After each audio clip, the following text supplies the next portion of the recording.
안녕하십니까. 오정근의 쏙쏙 경제 오정근입니다. 오늘은 9월 28일 화요일 아침입니다. 화요일 아침 경제 시사에서 시작하겠습니다. 제가 준비한 자료를 보시면서 같이 말씀을 나누도록 하겠습니다.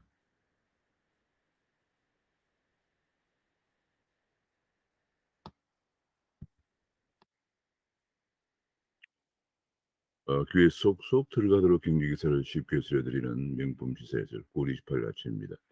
구독과 알림 설정을 부탁드립니다.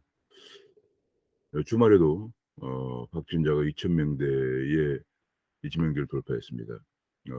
지금 추석 연휴에 3,000명대 돌파에 이어서 주말에도 2,000명대 돌파하면서 10월 초에 황금 연휴에 또 확산될 우려가 제기되고 있는 그런 실정입니다. 그런 가운데 고령층에 대해서 접종 완료 6개월을 지나면 부스터샷 대상이 된다고 합니다. 75세 이상은 다음 달 5일부터 예약을 한다는 계획이 나왔습니다. 그리고 청소년 277만 명에 대해서도 화이자를 접종하는데 접종된 3일간 학교를 안 가도 된다.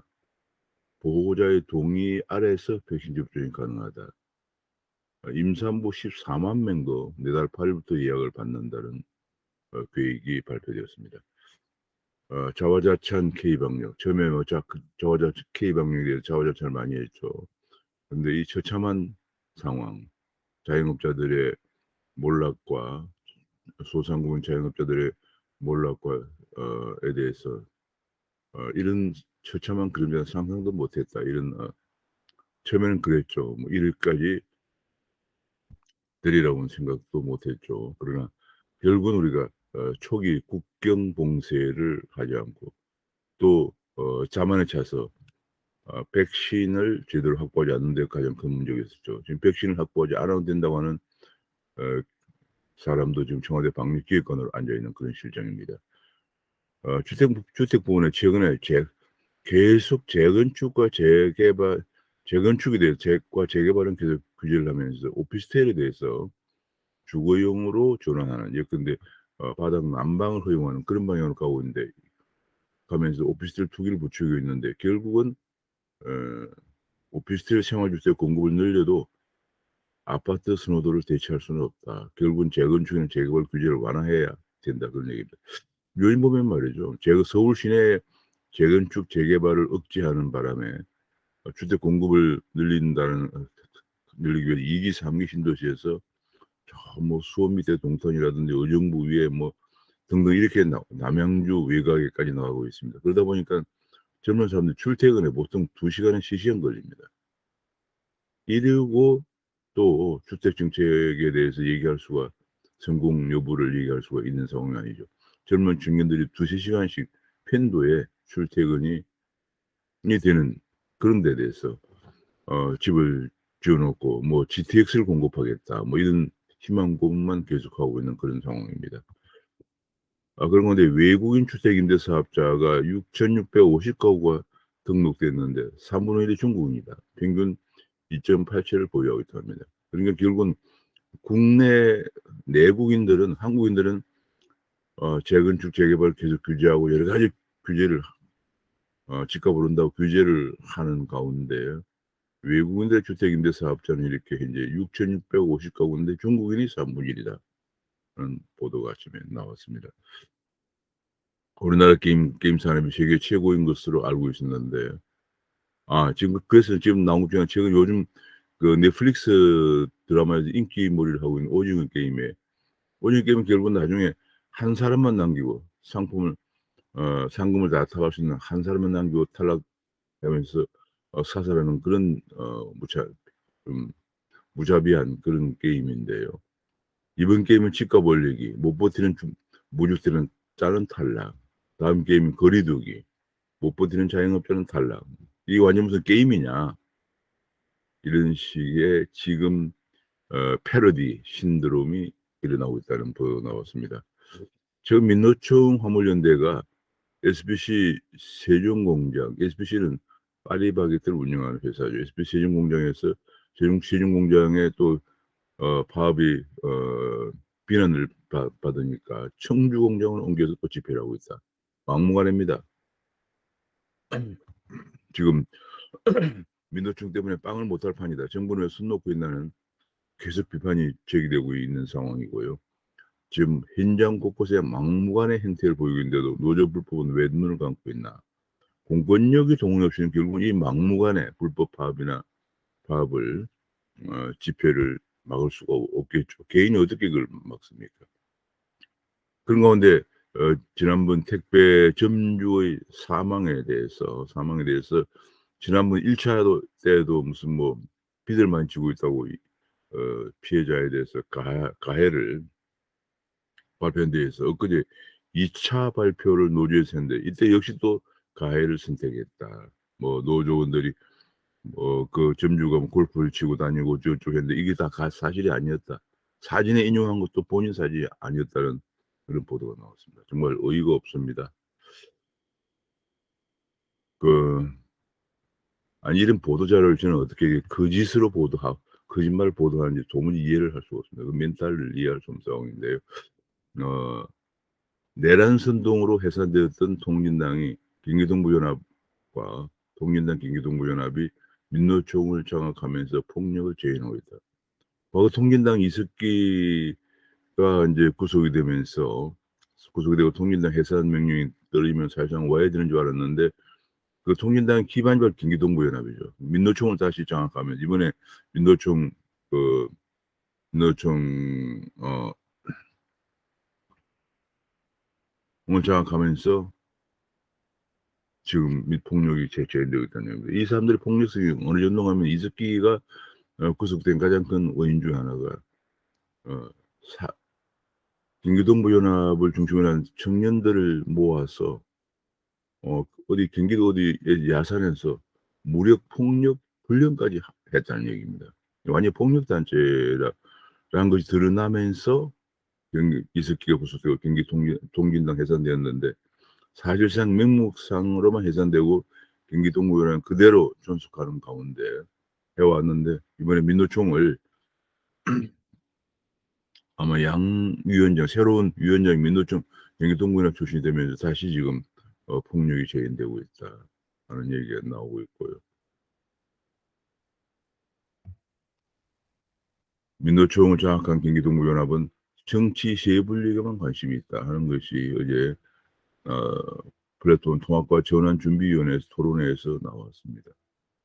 상위 10% 규정 노조만 노동 규정만 대변하면서 비정규직 보호에는 관심이 없고 대선에 영향력을 행사할 계획을 가지고 이렇게 폭력을 행사한다. 그런 주장이 나왔습니다.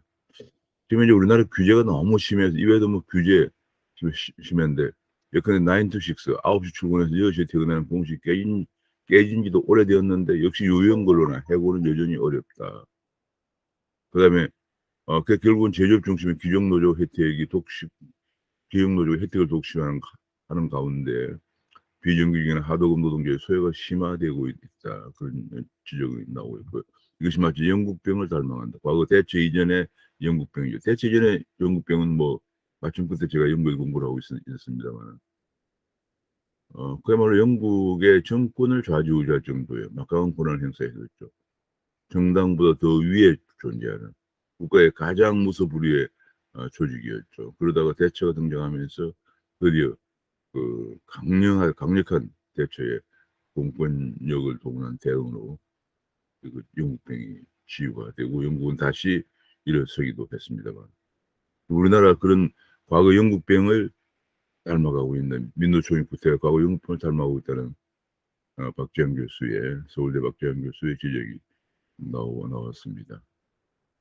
민노총 폐악질에 자영업자만 고통을 당하고 있는데도 눈을 감고 있다. 노노 갈등에 빵집 가맹주 피해가 눈덩인데 왜 눈치만 보고 있느냐, 법을 왜 엄정하게 집행하지 않느냐 하는 비난이 계속 나오고 있습니다. 현재 우리나라에서 플랫폼 혁신이 일어나면서 플랫폼 종사자만 180만 명에 이르고 있는데 플랫폼 시대에 맞는 신노동법 오리무중이다. 지금 아침에 계속 노동 얘기가 많이 나왔습니다. 민노총의 새로운 그 폭력적인 그런 행태 때문에 노조 얘기가 많이 나오고 있는데 지금 그런 그 제조업 시대에 기존 노조 중심의 노조 운동에 운동에서 벗어나야 된다 그런 얘기죠. 플랫폼 노동자가 180만 명이나 되는데 신노동법은 오리무중이다 그런 얘기가 나오고 있고요. 또 다른 측면 규제가 또 굉장히 심각한데 예컨대 배달 로봇을 개발해도 배달 로봇이 차로 간주해서 보도로 못 다닌다. 이러면 상용화 안 되는 거죠. 아니 배달 로봇이 어떻게 차로 갑니까? 차하고 같이. 그러니까 이게 차로 간주돼 가지고 보도로 못 다닌다. 이런 황당한 규제부터 시작해서 자율주행차를 테스트할 도로가 없어. 자율주행차 미국 가서 테스트해야 된다. 이런 얘기도 나오고 있고요.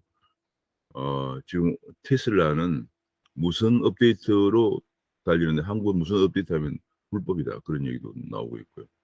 뭐 한국은 규제가 지금 그야말로 엄청나죠. 규제 공화국이죠. 그러다 보니까 이런 새로운 자율주행차라든지 배달 로봇 같은 이런 것도 지금 상당히 힘든 사회가 국가다. 그런 얘기가 나오고 이게 이러다 보니까 이제 성장이 떨어지죠. 잠재 성장률이 2%대까지 하락한다는 한국은행 분석이 나왔습니다. 결과는 엄청난 일자리 파괴로 만인에 의한 만인의 투쟁 시대로 지금 들어간 거죠. 일자리가 없으니까 결국은 파이가 적어지니까 그 적은 파이를 서로 차지하려고 지금 싸우고 있는 그런 모습입니다. 그것이 성장 정치의 혹독한 대가입니다. 그런 가운데 지금 요즘 뭐 통계들이 제대로 믿을 수가 있는 통계가 정말 드뭅니다. 그런 가운데 저번 달 8월 실업률이 통계 중에서 2.8%라고 그랬는데 이거를 한국은행에서 구직 단념자를 새로 추산해서 방역 조치에 따른 구직 단념자는 이제 경제 비활동 인구라고 그래서 간주돼 가지고 실업률 배제 통계에서 빠집니다. 근데 이걸 다시 조정해 보니까 실업률이 3.7%까지 나왔다. 이런 보도가 나왔습니다. 정부는 무조건 지금 금융당국은 대출을 규제만 합니다. 획일적인 규제만 하다 보니까 고신용자조차도 대출 난민 신세가 되고 있다. 하나는 대출 모집 법인도 하나는 대출 모집 법인도 영업을 중단했다. 그런 보도 나오고요. 그런 가운데 고성범 위원장은 내년에도 총량 규제를 계속할 것이다. 기세가 등등합니다. 이런 얘기를 했습니다. DSR 40% 조기 확대도 유력하다. 이런 얘기까지 나오고 있고요. 증권사 신용자도 축소한다. 물론 가계부채가 계속 늘어나는 것은 굉장히 위험합니다.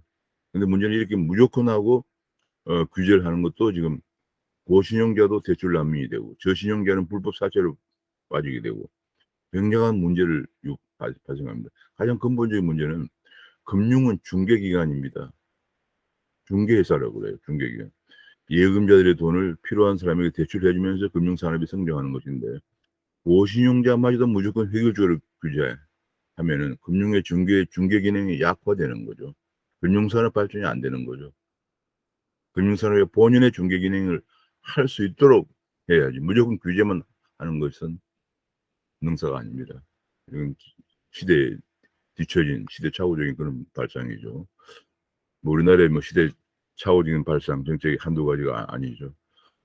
자 그러다 보니까 지금 특히 인제 고용 시장에서는 또 고용 시장은 코로나 포스트 코로나 이후에 가장 중요한 것은 디지털 태풍이 불고 있다. 디지털 열풍이 불고 있죠. 근데 우리 어 피용자들은 취업을 하려고 하는 사람들 그런 훈련이 안 돼 있기 때문에 직업 훈련을 확 바꿔야 된다. 그런 당연한 그런 주장이 제기되고 있고요. 인공지능 인재라든지 이런 것들을 키우려면은 수도권 대정원부터 늘려야 한다는 주장이 다시 제기됐습니다. 지금 인공지능이라든지 빅데이터라든지 심지어는 배터리라든지 이런 인력이 태부족인데 수도권 정원은 완전히 동결돼 있습니다. 규제가 돼 있죠. 수도권 정원을 늘리려면은 지방대학의 균형 발전 또 가지고 나와서 안 된다고 주장합니다. 우리나라에 참 규제가 첩첩산중입니다. 영국에서는 가스 요금이 오르자 영국은 다시 원전을 확대하는 방향으로 정책을 선회하고 있다는 얘기가 나왔습니다. 소형 모듈 원자로 SMR이라고 핵심을 해서 원자력을 확대하는 방향으로 가고 있다는 그런 보도가 나왔고요. 지금 일론 머스크 경영자는 원자력을 떠나려는 나라가 있어 놀랍다. 그 나라는 당연히 한국이죠. 이런 조롱까지 하고 있다. 그런 얘기가 나오고요. 지금 현재 이거 뭐 철강업계 고로 교체만 해도 50조 60조 든다. 그런 얘기가 나왔습니다. 지금 이제 에너지 지금 아침에 보도가 이거 외에 보도가 하나 더 있었는데 지금 현재 천 몇백 조까지 탄소 중립 비용이 천 몇백 조가 된다. 이런 얘기가 아침에 보도가 되기도 했습니다. 그중에서 철강 업계만 하더라도 50조 60조 된다. 천 몇백 조 든다. 이게 1년 예산이 우리가 600조인 걸 고려하면은 1년 뭐 거의 한 2년치 이상 2-3 년치의 예산이 드는 것으로 아침에 보도가 되기도 했습니다. 그러니까 비용을 뭐 전혀 고려하지를 않고 있는 그런 상황에서 비용은 뭐 누가 감당할 것인지 전혀 개의치 않은 가운데 지금 탄소 중립 시나리오라고 그래서 정부가 탄소 중립 위원회가 제안한 시나리오를 가지고 탄소 중립 시민회의라고 500명을 선정해서 청소년을 포함한 500명을 선정해서 지금 교육을 시키고 있는데요. 그 교육시킨 사람들이 투표를 해서 결정한다고 합니다. 이 교육하는 사람이 8명인데 6명은 탄소 중립 위원회에서 활동하는 사람이고 2명도 비슷한 환경단체 사람이라고 합니다. 이런 식으로 해서 마치 탄소 중립 시민회의라고 해서 시민회의들이 아주 민주적으로 결정하는 것처럼 하는 것이 바로 이게 전체주의적 발상이죠. 전문성이 필요한 것은 전문가들이 결정을 해야죠. 탄소 중립 위원회도 거의 환경단체 출신 반원전 인사들이 대부분인데다가 또 그걸 내놓은 시나리오를 최종 결정하는 탄소 중립 시민회의라는 것을 마치 직계민주주의를 하는 것처럼 이렇게 하는 정말 결정하려고 하는 이런 행태부터가 벌써 이게 민주적 사고방식이 아니라고 보여집니다. 우리나라 노년들이 너무 슬프다. 58% 60세 이상 노년의 58% 이상은 스스로 생활비를 마련해야 된다. 지금 국민연금이라고 하는 것이 사실 얼마 되지 않습니다. 뭐 평균이 한 80 몇만 원이라고 발표된 적이 있습니다. 그러니까 뭐 80 몇만 원이니까 뭐 한 4-50만 원 받는 사람도 있고 한 100만 원 받는 사람도 있다 그런 얘기죠. 80 몇만 원 가지고 생활이 안 됩니다. 두 노부부가 생활이 안 됩니다. 그리고 각종 또 뭐 집이 있으면 세금도 나가야죠. 뭐 나가야죠. 근데 지금 자녀들은 부모를 돌볼 형편이 되지 못하고 있고요. 또 인식 자체가 지금 우리 노년들 60세 이상 노인들은 부모님들을 모시고 자녀들을 키우면서 본인들의 노후를 위해서 저축해 올 수 있는 여유를 갖지 못하면서 생활해 온 사람들입니다. 근데 국민연금은 얼마 안 되고 게다가 거기에 뭐 온갖 보험료도 나가야죠. 세금도 나가야죠. 생활이 안 되지만 자녀들은 자녀들대로 또 부모를 돌보지 여유와 지금도 철학이 완전히 바뀌었죠. 이러다 보니까 지금 우리나라 노후가 가장 노인 빈곤이 심하고 58%가 일자리도 없는데 스스로 생활비를 마련해야 된다. 누가 노인들 채용하려고 하겠습니까? 이런 서글픈 상황에 직면해 있다는 아침에 보도가 나왔습니다. 그런가 하면은 청년들도 30대 남성의 50%가 미혼이고 여성들은 30대 여성들의 33% 3분의 1이 미혼이다. 이런 보도가 나왔습니다. 그러니까 지금 이제 30대 청년들도 남성의 50%가 미혼이고 여성의 30%가 33%가 미혼일 정도로 취업난과 집값 상승으로 어려움을 겪고 있습니다. 앞에서 아까 오징어 게임을 가지고 우리나라에서 이제는 뭐 거리두기로 자영업자 탈락, 집값 상승으로 청년들 탈락 뭐 등등 나왔지만 뭐 노년, 장년, 청년 할 것 없이 지금 굉장히 어려움에 성장이 추락하고 경기가 붕괴되면서 어려움에 직면하고 있는 그런 상황을 잘 보여주고 있습니다. 아침에 비트코인 암호화폐 가격은 다소 소강 상태를 보였습니다. 비트코인 가격은 1.4% 하락했고 이더리움은 3.2% 하락했습니다. 한국에서 비트코인 가격은 0.7% 하락해서 5,240만 원을 기록하고 이더리움 가격은 2.6% 하락해서 364만 원을 기록했습니다. 코스피는 외국인들의 매수가 가시하면서 소폭 상승을 했습니다.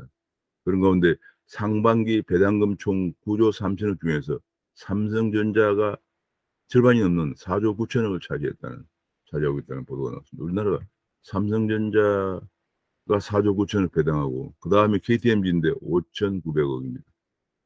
삼성전자가 그중에 큰 기업들 예컨대 뭐 현대차 같은 경우에 2,600억을 배당했다 이런 얘기가 나오고 참 대한민국은 삼성전자가 없으면은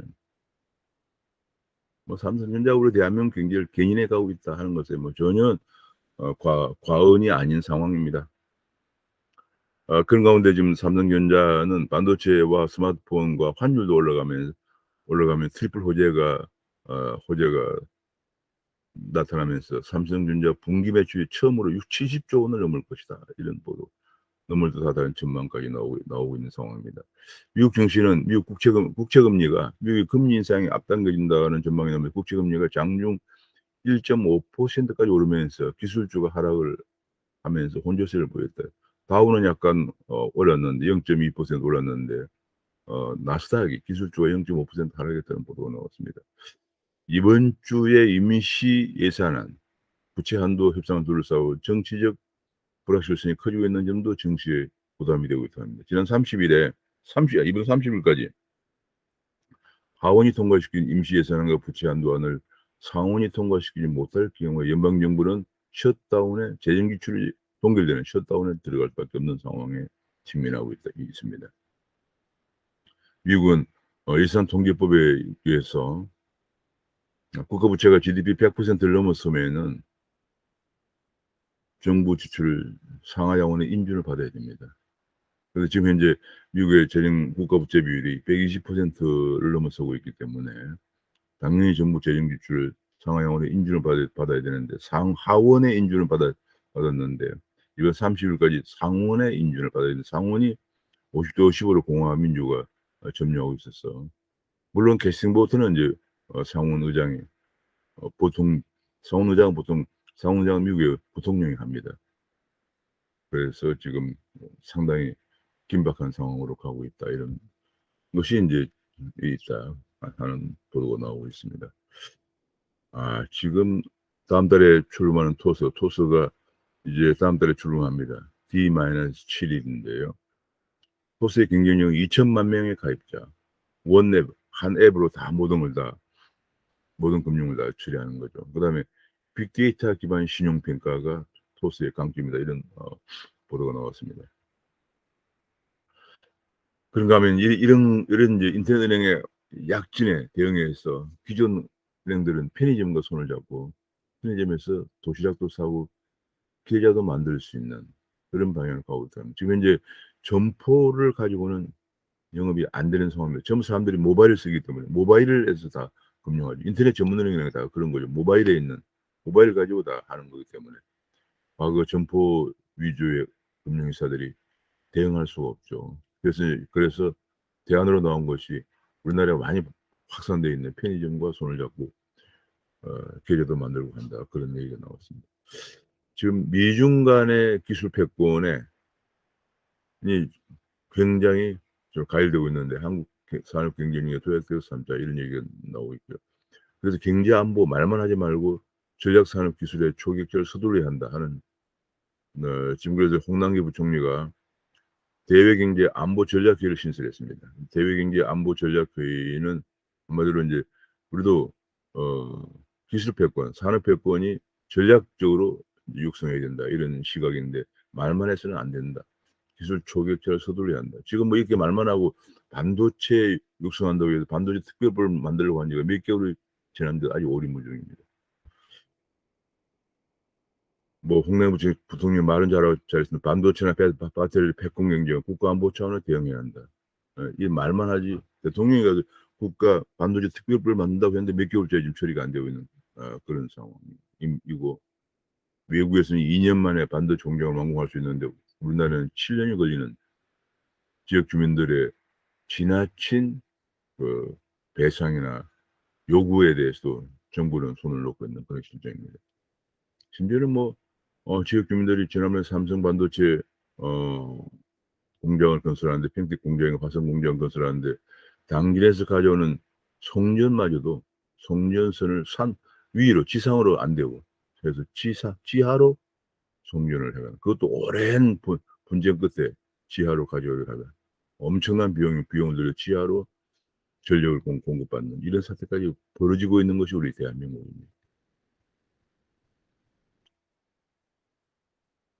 우리나라 모바일 게임의 지출이 세계 1위, MZ 세대가 이용자의 90%인데 지금 1 인당 모바일 게임 지출액이 $13로 일본이 $12.7, 미국이 $6.1로 한국이 가장 높은데, 문제는 이 모바일 게임의 거의 흥행작 절반이 중국산이라는 겁니다. 중국산들이 파죽지세로 한국에 진입하고 있다. 중국보다 규제가 낮고 또 중국산이 비용이 싸기 때문에 진출하고 있다, 그런 얘기가 나오고 있고요. 지금 중국의 역습과 주 50시간제 때문에 한국의 게임 산업이 세계 최강이었던 게임 산업이 지금 휘청거리고 있다는 그런 보도가 나왔습니다. 이게 뭐 화천대유, 대장동, 판교 대장동 사태, 화천대유 사태 뭐 끝이 없습니다. 계속 인제 드러나고 있습니다. 마치 고구마 줄기처럼 빼면 뺄수록 지금 줄기 등등 드러나고 있는데, 지금 뭐 정치인과 법조인들이 계속 얽히고 설킨 그런 상황이고요. 지금 김만배 화천대유의 소유자가 저희는 정치권 로비 없이 법률 고문단은 정신적 조언을 해 주는 형님들이다. 뭐 무슨 형님들이다. 무슨 이 정상적인 사회에서 잘 쓰지 않는, 마치 특정 조직들에서 쓰는 그런 말 비슷합니다. 법률 고문단은 정신적 조언을 해 주는 형님들이다. 뭐 그 정신적 조언 때문에 월 2천만 원 내외의 보수를 지급해 왔습니다. 로비는 없었다고 해명했지만은 의혹은 그대로 남아 있다. 화천대유가 가져간 473억 원이 어디에 쓰였나 하는 것이 조사가 돼야 될 것이라는 그런 얘기가 나오고, 화천대유는 4,040억 배당 외에도 분양이익 4,500억도 챙겼다, 그런 얘기입니다. 대단합니다. 지금 뭐 화천대유가 거의 뭐 한 3억 5천 정도 투자해서 거의 이렇게 합하면 거의 9천억 8,540억이라는 돈이 이익을 챙겼다, 그런 얘기죠. 뭐 가장 크게 핵심이 그겁니다. 15만 이 이 저금액대 필지를 수익이익으로 싸게 샀다. 시세보다 한 60 몇 퍼센트, 65% 정도 된다 싸게 사 가지고 고분양가로 분양하면서 엄청난 이익이 생겼는데, 그 배당도 7%의 지분을 갖고 있는 화천대유와 화천대유가 만든 자회사들이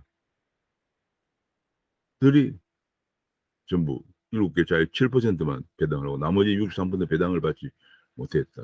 그건 왜냐면 나머지 93%는 우선주를 가지고 있었기 때문에 의결권이 없는 우선주를 갖고 있었고, 7%의 보통주, 의결권이 있는 보통주를 가진 화천대유의 그 자회사 뭐가 다 차지했다. 그래서 엄청난 3억 5천만 투자해서 엄청난 이익을 가져갔는데, 또 한 가지는 화천대유가 3억 5천 투자하는데 그 과정에서 처음에 초기 자금을 어떻게 이게 마련했느냐 하는 것이 나왔는데, 초기 자금은 SK그룹 계열 회사에서 나왔다 하는 것이 또 보도가 되었습니다. 지금 뭐 엄청난 재계와 또 이 화천대유 그룹 관련 성남도시개발공사, 이 성남도시개발공사에서 이런 아이디어를 만들어냈죠.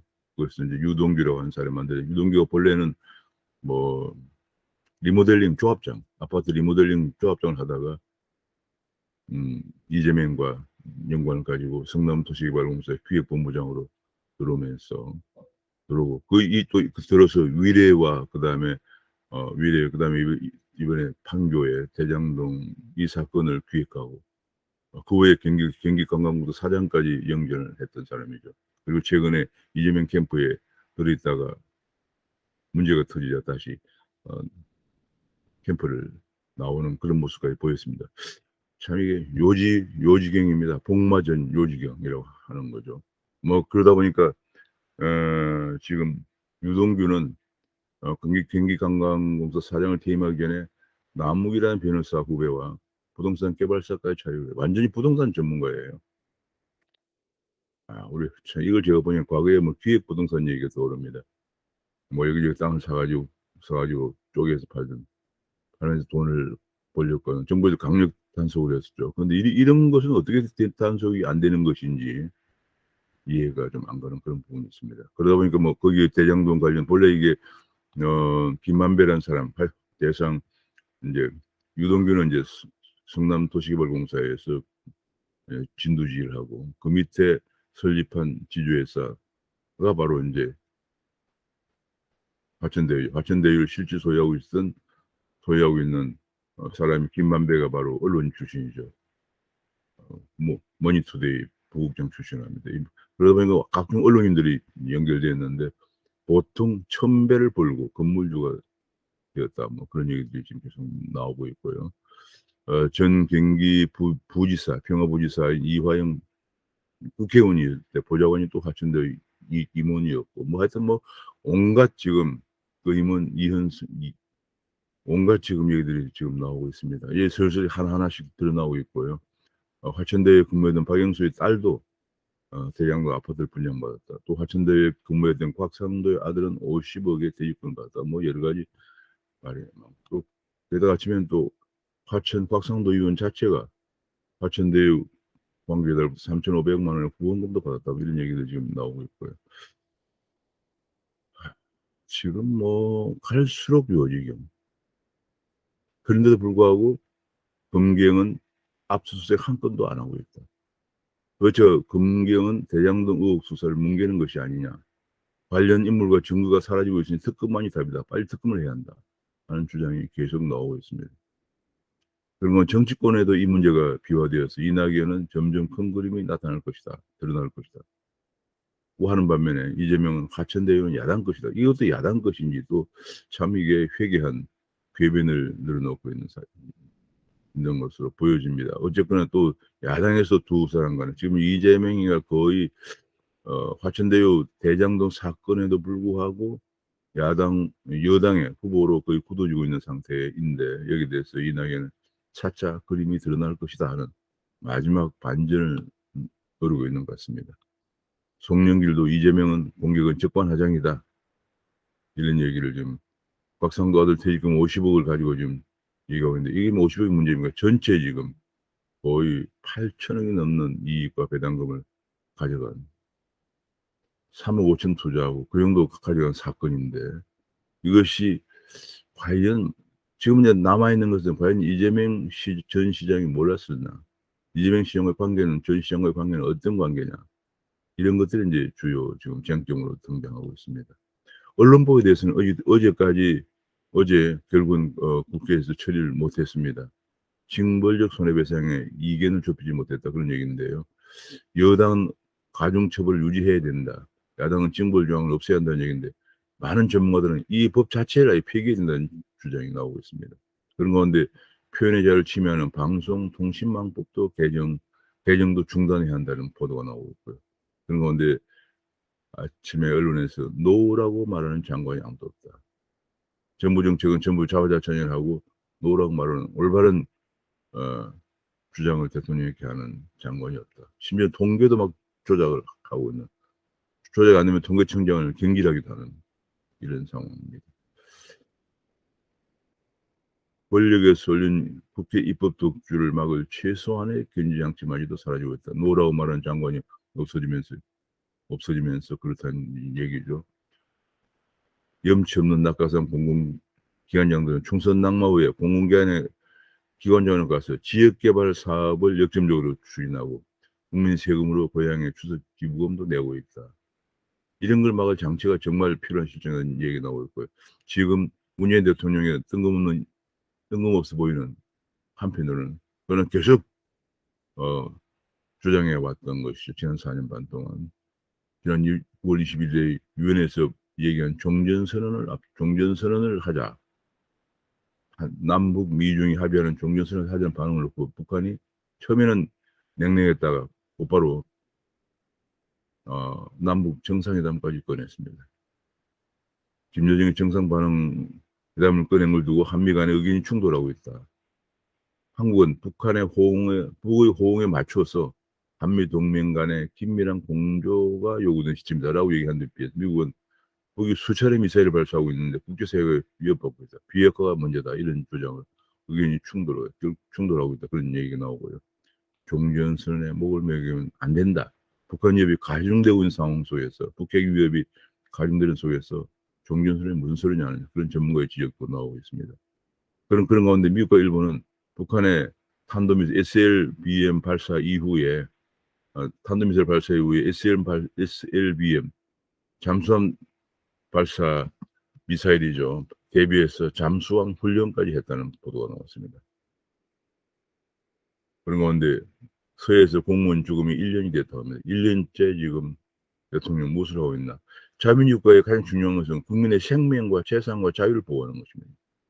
그래서 1689년 존 노프 이후에 자유민주주의의 성전으로 자유민주주의의 중요한 핵심 사항인데 우리 공무원이 죽음을 당했는데도 아무런 1년째 아무런 조치가 없다. 그런 얘기가 나오고 있고요. 이런 가운데 한일 관계가 경직돼서 지금 정말 한일 간 경제 문제도 지금 어려워지고 있는 그런 상황에서 예를 들어서 일본이 주도하고 있는 CPTPP에 우리는 중국은 가입 신청했는데 한국은 가입 신청도 못하고 있고요. 또 한일 통화 사업도 그런도 못하고 있는 이런 상황까지 가고 있는데 법원이 일본의 미쓰비시에 처음으로 자산 매각 명령을 내렸다. 그런 보도가 나왔습니다. 한일 관계가 더욱더 냉각될 가능성이 커졌습니다. 중국의 흥다 사태가 지금 굉장히 일파만파인데 흥대 사태보다 더 큰 문제가 전력난이다. 이런 지적이 나왔습니다. 중국 31개 지역 중 자치구 31개 지역 중 10곳이 전력난으로 지금 전력난 심해서 포스코 공장도 가동을 멈췄다고 합니다. 23개 성 중에서 10개 이상 성이 전력 차질을 빚고 있다. 이런 얘기가 저장성에서는 150개 공장이 문을 닫았다. 이런 얘기가 지금 전력난이 이게 탈탄소를 하면서 2060년까지 탄소 중립을 선언을 했습니다. 그러면서 지금 석탄값이 급등을 하면서 하고 강수량이 또 감소하면서 전력난에 시달리고 있다. 그런 얘기가 나왔습니다. 중국이 지금 굉장히 어려움 속으로 가고 있는 것 같습니다. 부채도 만만치 않고요. 기업 부채가 GDP 160% 정도고 만만치 않게 폭탄이고 핵폭탄이고 그런 가운데 전력난까지 가중되고 있는 모습입니다. 독일이 16년 만에 처음으로 독일 3인당이 승기를 잡았다. 아직 권력을 잡은 건 아니고 연정을 해야 되는데 해야 되기 때문에 그러나 일단은 기민당을 누르고 기민당 연합을 누르고 3인당이 근소한 표차로 1.6% 표차로 승리를 했다는 보도가 나왔습니다. 독일은 뭐 전통적으로 기민당, 3인당이 계속 교대하면서 정권을 가져오고 있는 정권을 장악하고 있습니다. 그런 가운데 한국계 두 명이 한국의 3인당 비례대표 당선이 되었다는 되었어. 독일의 첫 하원의원이 되었다. 미국 상하 양원에 한국계가 진출하고 있고 독일에서도 처음으로 하원의원에 당선되었다는 보도가 나왔습니다. 오늘 아침에도 여러 가지 좀 밝은 뉴스를 좀 찾아보고자 하는데 정말 밝은 뉴스가 경제 분야에서는 밝은 뉴스가 찾기 힘든 안타까운 실정이 계속되고 있습니다. 오늘 여기서 마치겠습니다. 감사합니다.